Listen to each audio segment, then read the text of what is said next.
My husband and I always wanted to have a child. We loved each other deeply, and I could see a very bright future ahead of us, and I know that it would be much brighter when we finally have a little kid with us. But unfortunately, after 3 years of marriage and trying, we are still not blessed with a child. I have my frustrations and questions about myself, but nothing hurts me more than to hear my husband complain and publicly express his frustrations about us not having a baby. On top of that, his family never failed to tell me that they couldn't wait long enough. They wanted a grandchild already. The pressure that was put on me was very heavy. It is so suffocating, and I couldn't even think of what was best for me because I kept on pleasing other people, especially my husband. Aside from that, his complaints have more pain and a disappointing tone. He kept on comparing me to his sister or even to other girls that are close to her. Just look at my former classmate in elementary. She's the same age as you, and she already has 4 children. A lump in my throat was so heavy to swallow. What is he trying to imply? I'm fully aware that I'm not capable of bearing a child due to health reasons, but I'm not barren. The doctor told me that it is not impossible, but it would take time. My hopes are still high, and I want to prove that to my husband. Don't worry, honey, we will have a baby soon. Soon? When is that? When the crow turns white and the water in the oceans runs dry? That is impossible. I could feel my heart hurting, but I want to reassure him that one day we will finally have a baby. I'm certain that we will. I flashed him a forced smile just to hide the pain, but he kicked the nearest chair and walked out with frustrations looming over him.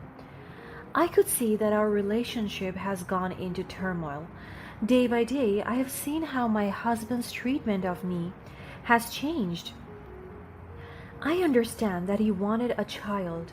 I hope he also understands that I'm trying my best as well. That's why I took the initiative to consult another obstetrician gynecologist and ask for advice on the best things to do to conceive. I spent all my savings to get a consultation from the very competent and best doctor in town, and I was lucky enough because I was able to book an appointment.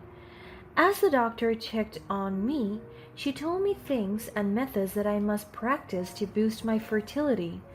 I went on a different dietary program and medication and took lots of tests to ensure that I can conceive a child once my husband and I try. I kept my husband's spirit high because I don't want him to lose hope in us having a kid. It's our lifelong dream and we want to fulfill it together. I'm very much aware that married life is a tough journey, and from the moment I said I do to Simon, I believed we were to embark on a journey filled with love, trust, and the hope of building a beautiful family together. One day, I felt the urge to have a pregnancy test after discovering that my period is delayed and experiencing all pregnancy symptoms, and I tested positive. I'm pregnant!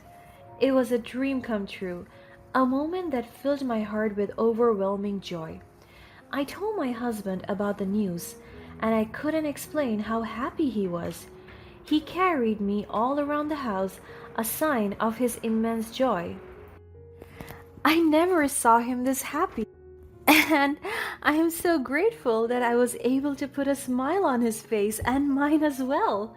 Our lives changed, and by the word change, my husband's treatment towards me became good, and there were no days filled with complaints and frustration, just pure love and happiness. However, the road ahead was never good.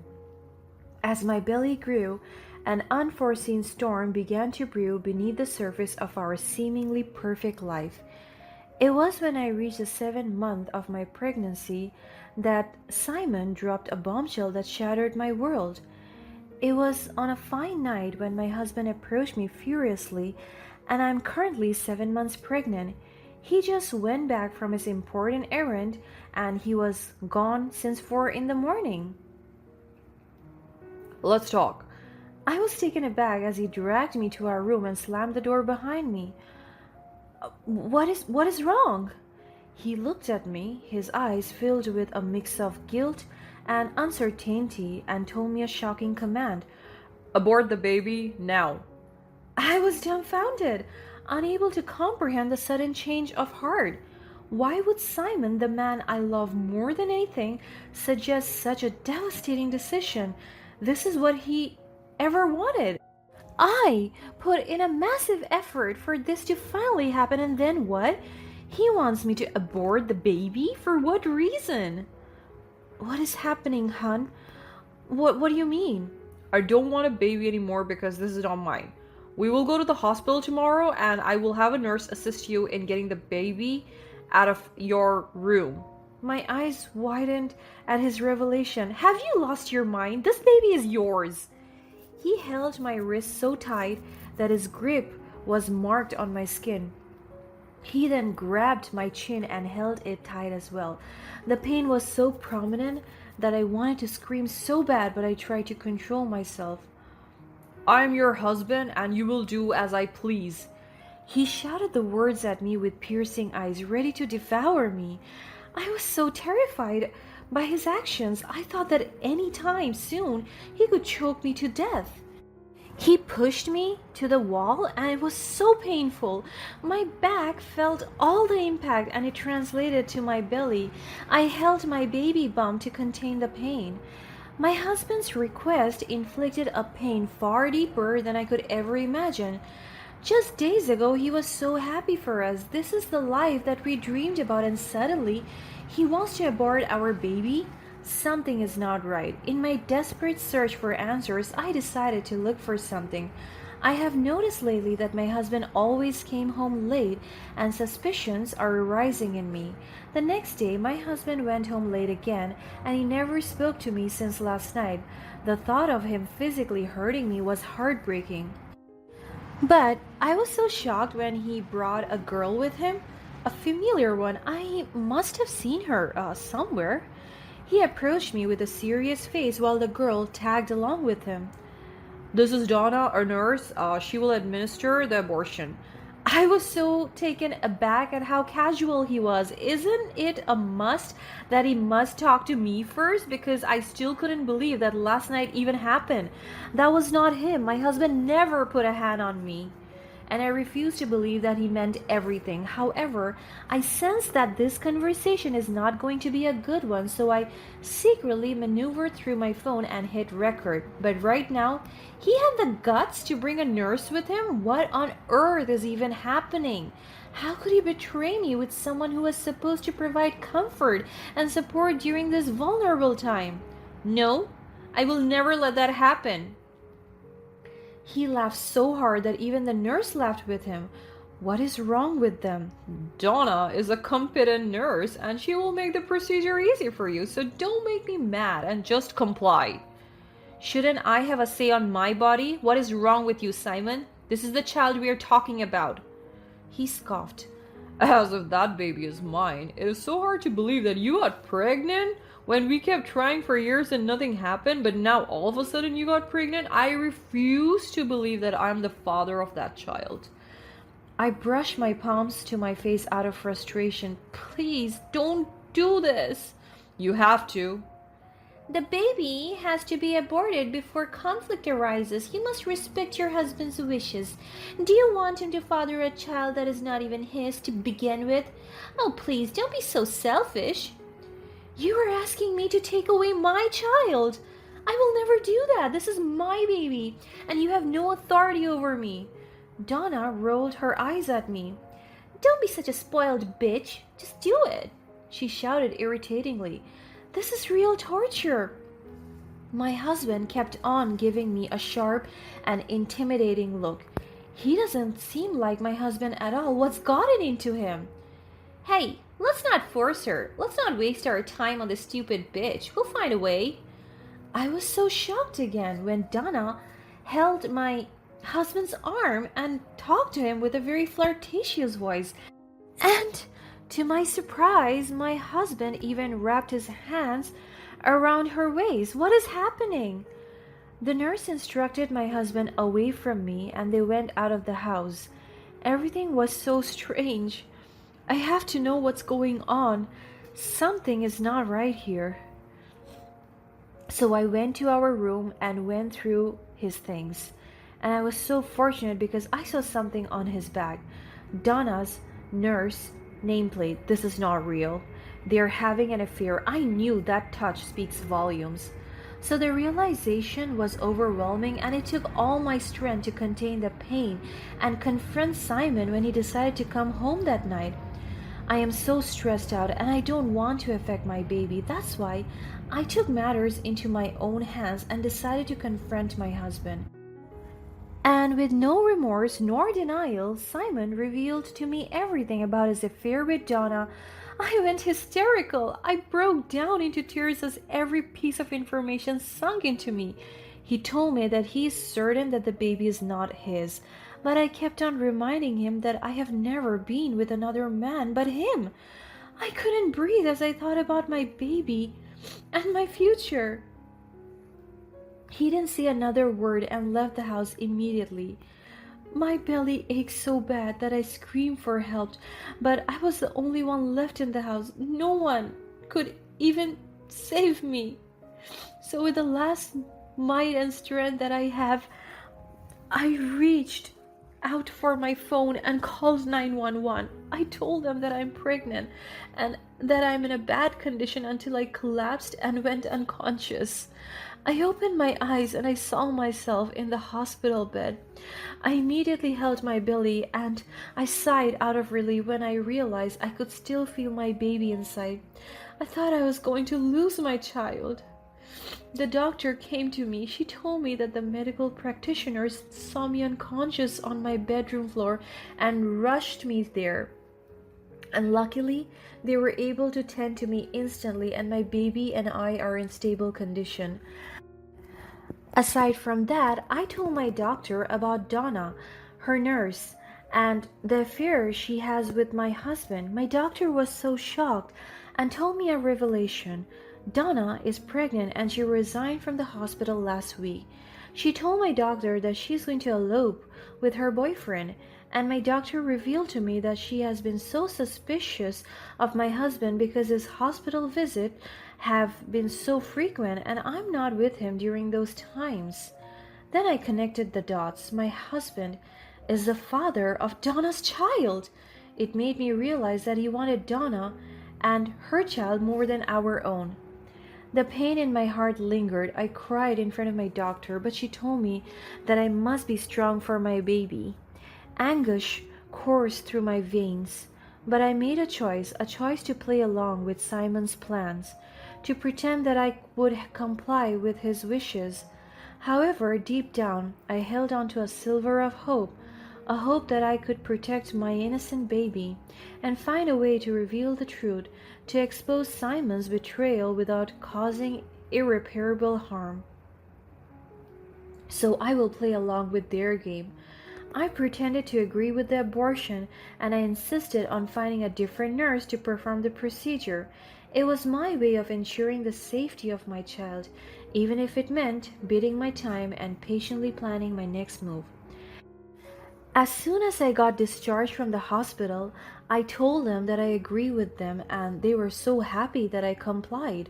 They're murderers and monsters, but just wait until I reveal to everyone their hidden secret.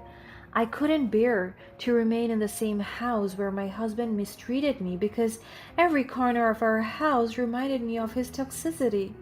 So I made the difficult decision to leave the house and my husband as well. After I abort my child, I will leave him alone and I want to end things with us for good. And with no hesitation, he agreed. I guess their plans are going so smoothly right now.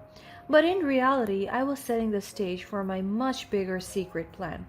I heard that he stayed at our house and has Donna move in with him. So even with a betrayed heart, I faked the abortion and decided to live away from them for 2 months until I give birth. While I lay low in secret, rumors began to circulate. Simon wasted no time in tarnishing my reputation, claiming that I had experienced a miscarriage due to the baby not being his. He reveled in his betrayal, finding solace in his twisted version of karma. To add insult to injury, he publicly declared his newfound love for Donna, parading their relationship as if it were a triumph over my supposed misfortune. The pain of his words and the depth of his betrayal were almost unbearable, but I knew that the truth would eventually prevail. During those 2 months of solitude, I carried the weight of my unborn child's future on my shoulders. I kept on stressing over the thoughts of financial stability and mental health. How would I handle this alone? I don't have any income or the stable mentality to face this challenge. I don't want my child to suffer as well. The days stretched on, filled with uncertainty, anxiety, and an overwhelming sense of responsibility. Yet with each passing day, I grew more determined to bring my child into a world free from the toxicity of Simon's betrayal. The day of my delivery came, and I labored alone, away from prying eyes and the torment of my husband's deceit. The pain I felt was not only physical but also emotional, a birthing of strength and resilience that would fuel my journey toward redemption. I was so overjoyed when I finally held my baby girl, a beautiful baby, is sleeping in my arms. My tears fell as all the pains and betrayal left my system and filled me with love and immense joy. I will do everything to give her justice. Fortunately, my relatives helped me to build my life again. They provided me with an apartment and a small business to thrive on. I did my best to provide for my daughter because she deserves everything. However, despite being so engrossed and dedicated to taking care of my baby, I never paid any mind to my husband and his mistress. I'm just waiting for the right time to expose their lies. Then one day, information about a baby shower came to me, so I carefully orchestrated my plan, gathering evidence that would expose Simon's lies and bring justice to our shattered lives. I had obtained DNA tests that would certify and prove our baby was biologically his. Additionally, I had managed to obtain a recording of the heart-wrenching conversation in which Simon and Donna callously discussed the abortion as if it were a mere inconvenience. I compiled everything thoroughly. I will never let them escape the consequences of their actions. The day arrived filled with a mixture of anxiety, anger, and determination. I took a deep breath, holding my child close to my heart, and made my way to the baby shower. The room buzzed with excitement as friends, family, and Donna's colleagues gathered to celebrate the impending arrival of her child, the child that should have been mine. I hovered over the venue and guests. Both Donna and Simons gasped as they were staring at me pushing my baby's cart. Simon noticed me and even gulped, while Donna was too stunned to look at me. I managed to roam my eyes around quickly, and to my surprise, Donna's colleagues from the hospital were there. All faces were familiar to me. And with a steady stance, I faced the crowd as soon as I reached the center. My husband tried to drag me, but I gave him an intimidating look, one he has never seen before. I stood in front of them with my baby on my side. "Excuse me, everyone, I have something important to share." The room fell silent as all eyes turned in my direction. "Simon, Donna, it's time to reveal the truth that you have been hiding from all of us." Simon's face turned pale while Donna attempted to maintain a composed facade. "I have here the DNA test results that prove without a doubt that our child is biologically yours, Simon." I presented the DNA test results to the crowd, their eyes widening with shock and disbelief. The undeniable proof of our baby's parentage left them speechless. Their whispered conversations drowned out the weight of the revelation. I composed myself and went back to addressing the crowd. But that's not all. I also have undeniable evidence that Simon and Donna conspired to convince me to abort our baby. With trembling hands, I played the recording, its damning contents echoing through the room. As the cruel words spilled forth, Simon and Donna's facade crumbled, their guilt etched upon their faces for all to see. The silence that followed was so loud. All the guests were feeling the tension as they exchanged their sighs towards the screen or to Simon and Donna.